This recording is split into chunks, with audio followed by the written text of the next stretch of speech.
जैसा कि आप सभी को पता है, हम लोग क्लास 12th अप्लाइड मैथ्स का सिलेबस कंप्लीट कर चुके हैं। तो अगर आपने अभी तक नहीं किया है तो इधर आई बटन पे क्लिक करो, पूरी अप्लाइड मैथ्स की प्लेलिस्ट मिल जाएगी। तो अगर आप चैनल पे नए हो तो मेरा नाम है ऋतिक राज। मैं ऐसे ही क्लास 11th एंड 12th के अप्लाइड मैथ का कंटेंट लेकर आता रहता हूँ, जिससे आप एग्जाम्स में काफी बेटर स्कोर कर सकते हो। उन बातों का ध्यान देते हुए कि क्या नहीं करना है और क्या करना है वो तो मैं बताता ही हूँ। तो आज हम बात करने वाले हैं symmetric and skew symmetric matrices की, क्योंकि कई वीडियोस में मेरे एक बच्चे ने कमेंट किया है कि सर ये टॉपिक तो लेकर आइए ही आइए।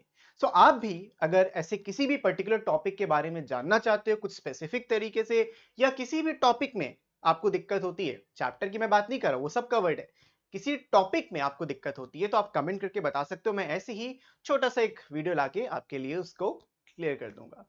तो चलिए बिना किसी देरी के शुरू करते हैं और मैं आपको यह समझाता हूं कि क्या होता है symmetric and skew symmetric matrix. अब देखो, डेफिनेशन पे जाओगे तो कुछ ऐसा सा मिलेगा, ये तुम रीड कर सकते हो, लेकिन मैं तुमको परेशान नहीं करना चाहता, तो मैं इसको रीड नहीं करवाऊंगा। बहुत ही सिंपल शब्दों में आपको चीजों को समझाऊंगा। अब सिंपल शब्दों में चीजें कैसे समझनी वो देखते हैं।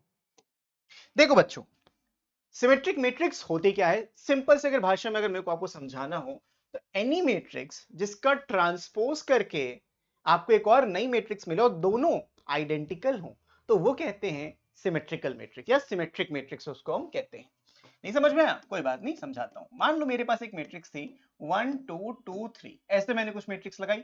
अगर मैं इसका ट्रांसपोज करता हूं, ट्रांसपोज करने का मतलब क्या होता है, रो को कॉलम बनाएंगे, कॉलम को रो बनाएंगे। ये रो 1 थी तो ये कॉलम 1 बन जाएगा, ये रो 2 थी तो ये कॉलम 2 बन जाएगा। अब देखो भाई, इसमें सिमिलैरिटी है ना, ये और ये एकदम आइडेंटिकल हैं। तो अगर ए ट्रांसपोज के बराबर हो जाएगा तो उसको सिमेट्रिक मैट्रिक्स कहते हैं। ये हो गया सिमेट्रिक की डेफिनेशन, बहुत ही सिंपल से शब्दों में मैंने आपको समझा दिया, चाहे वो 3 by 3 की हो या फिर 2 by 2 की हो। अब तक आप ट्रांसपोज तो जानते हो, अगर नहीं जानते हो तो बेटा बहुत दिक्कत है फिर आपके साथ अभी। तो ये सिमेट्रिक मैट्रिक्स है। स्क्यू सिमेट्रिक क्या होता है? अगर सोचो मैं इसको दोबारा से ट्रांसपोज करूंगा, कोई मतलब थोड़ी है, सेम ही मिलेगी। तो ऐसी मैट्रिसेस जिसका ट्रांसपोज करने पे, मान लो एक मैट्रिक्स ली है मैंने, 1 0 1 -1 एंड 0, छोटी सी मैट्रिक्स ली। अब इसका ट्रांसपोज कर लेते हैं, तो इसके ट्रांसपोज करने पे आपको मिल गया 0 1 -1 एंड 0। तो क्या ये दोनों इक्वल हैं? तुम बोलोगे बिल्कुल नहीं, यहाँ पे तो 1 है, यहाँ पे तो -1 है। और इक्वालिटी ऑफ मैट्रिसेस बोलता है कि भाई ऑर्डर तो सेम होना ही चाहिए, साथ साथ उनके कोरिस्पॉन्डिंग एलिमेंट सेम होने चाहिए। तो ये बराबर तो नहीं है। लेकिन अगर मैं ये बोलूं कि A equals to minus of A transpose, ये सही बात है। ये भी नहीं समझ में आया? चलो समझाता हूं। देखो भाई, अगर मैं यहाँ पे माइनस साइन को कॉमन ले लेता हूं, तो जीरो पे तो कोई फर्क आएगा नहीं, लेकिन ये 1 हो जाएगा, ये -1 हो जाएगा और इसको 0 कर देंगे। तो ये बन गया A ट्रांसपोज, हम इसको मॉडिफाई कर रहे थे। तो यहां से A ट्रांसपोज क्या आएगा, -A के बराबर, क्योंकि ये तो ओरिजिनल मैट्रिक्स थी। तो ऐसी मैट्रिसेस को आप बोलते हो कि ये, तो सीधी सिंपल सी भाषा में मैंने समझा दिया। अब एक इंपॉर्टेंट बात है स्क्यू सिमेट्रिक मैट्रिक्स के साथ, कि ये जो डायगोनल है इसको 0 होना पड़ेगा, क्योंकि अगर ये 0 नहीं हुआ और डायगोनल के एलिमेंट्स इंटरचेंज होते नहीं है तो माइनस साइन आप कॉमन ले नहीं पाओगे और इसको बराबर प्रूफ कर नहीं पाओगे। तो इसीलिए ये चीज ऐसे ही होना जरूरी है कि principal diagonal has to be 0। अब थोड़ा थोड़ा समझ में आने लगा? बिल्कुल। और भी कुछ बातें हैं जो हम देखते हैं। अब ऐसी मैट्रिसेस का क्या करा जाए, जैसे मैं एक एग्जांपल लेता हूं, 1 3 5 7। अब ये मैट्रिक्स जो है ना, इसका ट्रांसपोज करने पे मेरे को सिमेट्रिक मिलेगी और ना ही स्क्यू सिमेट्रिक मिलेगी। तो ट्रांसपोज कर लेते हैं। तो 1 3, पहला रो पहला कॉलम बन जाएगा, दूसरी रो दूसरा कॉलम बन जाएगा। तो ये ना सिमेट्रिक है ना ही स्क्यू सिमेट्रिक है। तो क्यों बता रहे हैं हम? समझो क्यों बता रहे हैं। अगर इन दोनों को मैं ऐड कर दूंगा, ये एक प्रॉपर्टी होती है, अगर मैं इन दोनों मैट्रिसेस को ऐड कर दूंगा, सो व्हाट हैपेंस नाउ, 1 + 1 2 हो गया, 3 + 5 8 हो गया, 3 + 5 फिर से 8 हो गया, और 7 + 7 14 हो गया। तो इसमें से कोई भी सिमेट्रिक मैट्रिक्स नहीं है। लेकिन अगर मैं मैट्रिक्स और उसके ट्रांसपोज को ऐड कर दूंगा तो जो रिजल्टेंट बनेगी, मतलब इसको एक नया नाम देते हैं, एक नई पहचान देते हैं, एक्स, वही जो काट के गई थी तुम्हारा। तो यहां पे ये मैट्रिक्स जो बनेगी वो बन जाएगी सिमेट्रिक मैट्रिक्स। कैसे? क्योंकि अब मैं अगर इसका ट्रांसपोज करता हूं, जो मेरी नई मैट्रिक्स निकली है, इसका जो ट्रांसपोज होगा 2 8, तो 2 8 इधर आ गया, 8 14 8 14 इधर आ गया। अब देखो भाई, ये और ये बराबर है या नहीं है? बिल्कुल है। तो प्रॉपर्टी क्या कहती है? प्रॉपर्टी ये कहती है, अगर आप किसी भी मैट्रिक्स के ट्रांसपोज को उसमें ऐड कर दोगे तो जो नई मैट्रिक्स मिलेगी वो क्या होगी, सिमेट्रिक मैट्रिक्स होगी। और यहीं पे कहीं अगर तुम सब्ट्रैक्ट कर देते हो, मतलब कि A माइनस A ट्रांसपोज कर दो, सो व्हाट हैपेंस इज कि 1 से 1 गया 0 बचा, 3 से 5 गया -2 बचा, 5 से 3 गया तो 2 आएगा, और 7 से 7 में 0 आएगा। तो इसको हम नया नाम दे देते हैं y, इसको नई पहचान देते हैं y। अब y का ट्रांसपोज तुम करके देख लो, ट्रांसपोज जब करोगे तो 0 इधर, -2 इधर, और ये 2 इधर, 0 इधर। अब तुम खुद देखोगे कि ये जो y ट्रांसपोज है वो एक्चुअल में -y के बराबर है या नहीं है? ये मैंने अभी पीछे बताया था। यानी कि ये जो y मैट्रिक्स बनी, ये मैट्रिक्स, ये कैसी है, ये स्क्यू सिमेट्रिक है। तो मेरे पास दो डेफिनेशंस थी कि भाई किसी भी मैट्रिक्स का ट्रांसपोज करने पे ओरिजिनल मिल जाए तो सिमेट्रिक, किसी भी मैट्रिक्स का ट्रांसपोज करने पे माइनस ऑफ ओरिजिनल मिल जाए तो वो स्क्यू सिमेट्रिक। तो ये नाम हो गया skew symmetric. Just in case आपने अगर टाइटल ना पढ़ा हो तो मैं आपके लिए यहाँ पे लिख देता हूँ। तो ये डेफिनेशन हो गई और ये इसकी प्रॉपर्टी हो गई। तो सर सवाल कैसे आते हैं, हमें क्या कर रहे हैं, क्या ये समझना काफी है? नहीं, आपको क्वेश्चन समझना जरूरी है। तो एक पहला क्वेश्चन तो ये है, express the matrix as a sum of symmetric and skew symmetric. इस पे हम आएंगे, लेकिन उससे पहले इसको देख लेते हैं। देखो ये बोल रहा है कि ए और बी क्या है, ये सिमेट्रिक मैट्रिसेस हैं ऑफ द सेम ऑर्डर। तो आपको इस लाइन से क्या पता चलना चाहिए, इस लाइन से आपको ये पता चलना चाहिए कि A ट्रांसपोज A के बराबर है एंड B ट्रांसपोज B के बराबर है। ये जो लाइन मैंने मार्क करी है ये गिवन है आपको, this is given to you.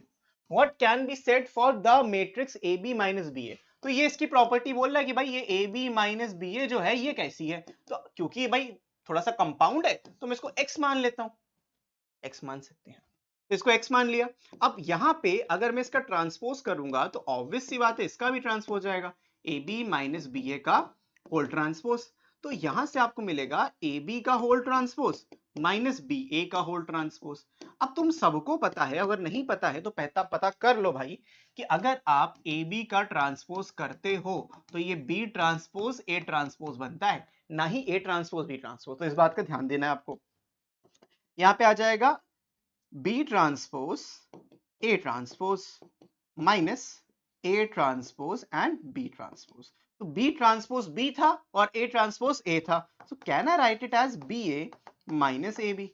ये तो X ट्रांसपोज की वैल्यू आ गई। तो इसको और इसको हम कैसे रिलेट कर सकते हैं? So it is clear that, आपको यहां पे ऐसे ही लिखना है, एग्जाम में लिखने की बात बता रहा हूं। It is clear that x is equals to minus x transpose. आप किसी को भी माइनस दे सकते हो, इसको दे दो उसको दे दो, उतना फर्क नहीं पड़ता। और अगर और अच्छे से करना है लो ले लो, x transpose is equals to negative of the original, therefore AB minus BA, ये जो मैट्रिक्स थी is a skew symmetric matrix. ये एक स्क्यू सिमेट्रिक मैट्रिक्स बन जाएगी। समझे बच्चा बाड़ी? ऐसे सॉल्व करते हैं क्वेश्चन। तो ये एक थियोरेटिकल क्वेश्चन आ सकता है, तो आपको आप पता है कि करना क्या है। प्रॉपर्टी ट्रांसपोज की याद रखना, नहीं देखी तो मैट्रिसेस वाला वीडियो देखो, पूरा क्लियर कर दूंगा। Express the matrix as a sum of symmetric and skew symmetric matrix. अब इसको हमें as a sum of symmetric and skew symmetric represent करना है। Remember the question, they are asking you to represent, solve नहीं करना। अभी मैंने आपको इसका एग्जांपल दे भी दिया, लो यहाँ पे देखो, ये जो हुआ है ये एक्चुअल में यही काम हुआ है जो आपको करने को बोला जा रहा है। तो ये जो मैट्रिक्स है मैं पहले इसका ट्रांसपोज करूंगा, मेरा पहला काम होना चाहिए, फर्स्ट ऑर्डर ऑफ बिजनेस इसको ट्रांसपोज करेंगे। तो ट्रांसपोज करने से फायदा क्या होगा, आपको मिल जाएगा 1 2 3 -4 -1 0 3 5 एंड 1। ठीक है, तो पहली रो पहला कॉलम, दूसरी रो दूसरा कॉलम, तीसरी रो तीसरा कॉलम, ये बन गया। और अगर आप यहाँ पे A प्लस A ट्रांसपोज करोगे, so what happens is 1 + 1 is 2, 2 + -4 is -2, 3 + 3 is 6, -4 and 2 is -2, -1 and -1 is -2, 0 and 5 is just 5, 3 and 3 is 6, 5 and 0 is again just 5, and 1 is 2। तो आपको ये मैट्रिक्स कुछ इस तरीके से मिलेगी, करेक्ट। अब जरा इसका माइनस भी कर लेते हैं, A माइनस का A ट्रांसपोज। तो जब हम इसको करेंगे तो हमें क्या मिलेगा, 1 - 1 0। तो आप डायगोनल में चुपचाप 0 भर दो, वो तो आना ही आना है।